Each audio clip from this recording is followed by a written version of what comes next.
Hello and welcome. I'm your host, Elizibar. We're going to talk about Justice League Dark number 21. And, man, I dig the cover. I give comic books variant covers so much flack for not depicting anything interesting.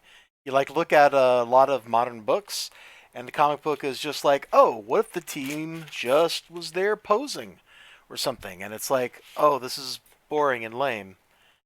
But this one, yeah, okay, maybe they're posing, but they're doing something. Okay, it'd be cooler if there was like a bunch of guns being pointed at their head or something, but I'll take like shooting Cthulhu with laser beams. You know, yeah, we'll just go with that.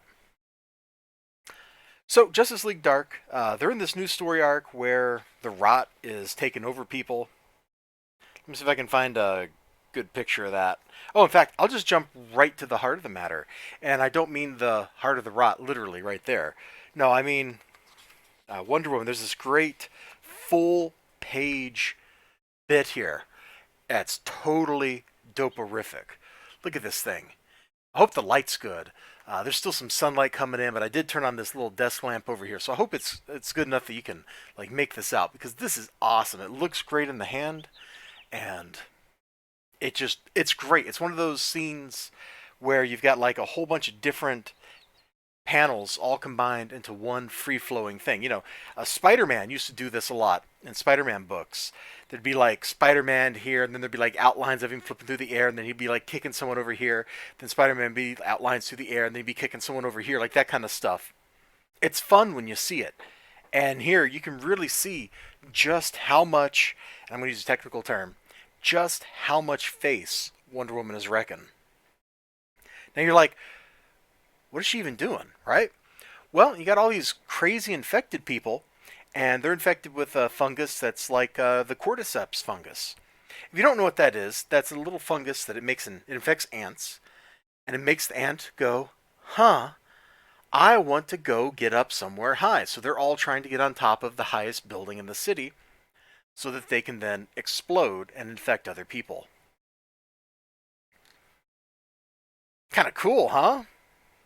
So Wonder Woman, Detective Chimp, Animal Man, who is infected, by the way. He was infected in the last issue.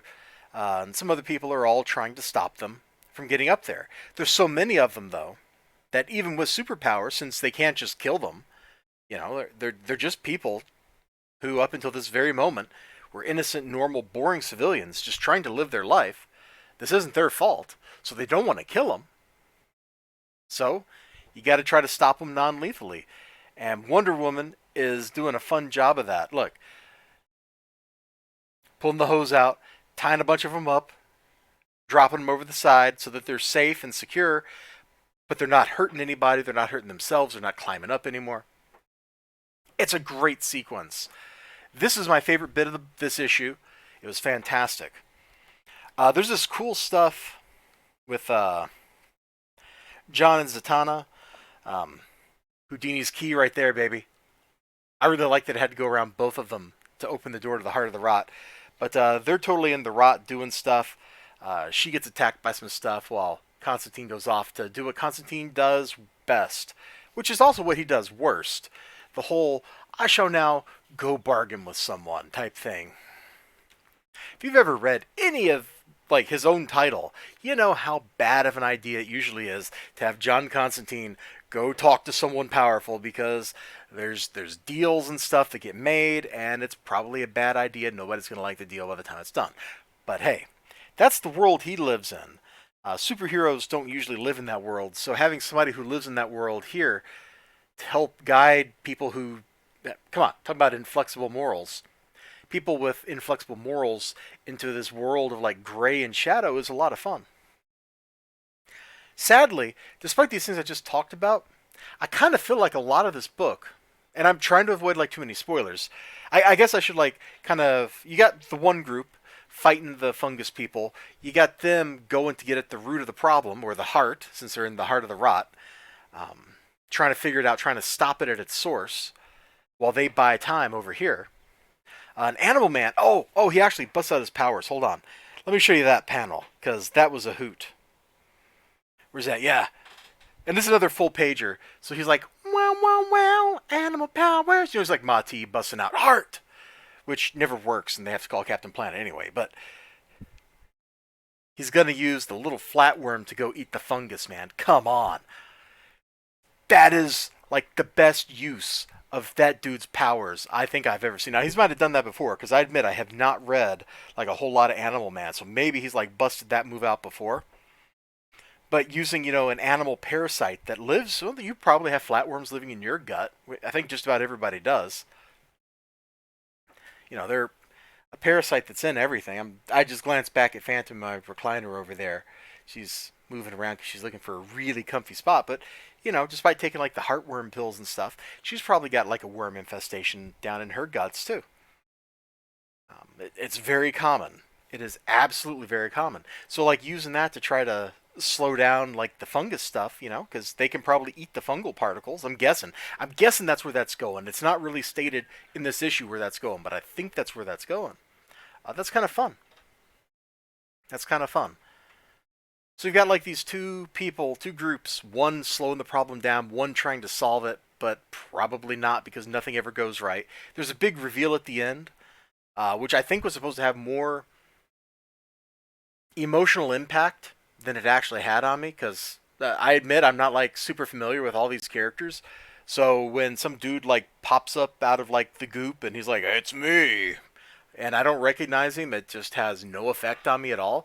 Like maybe we needed a page somewhere that was kind of like, "Oh, this guy is this," and that wasn't really there. We do get like some cool stuff from Abby Arcane's perspective, and it's really fun. It's at the start of the book, and it has a totally awesome color palette. Let me just show a little bit of that. It's like the first page of the book. I don't feel like I'm spoiling too much here or showing too much. I really like the black with highlights thing. They did some pages like this in prior issues too. Or when I say prior, the previous issue too.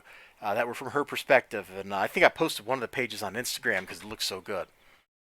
So I'm trying not to tell you too much about the book, but I think I'm telling you too much about the book. So I'm just going to stop here. This feels like we're definitely in the middle of a story.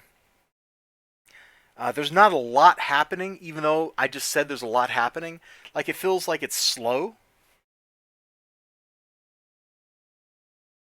It feels pretty darn decompressed. I'm trying to find the right words here, you know?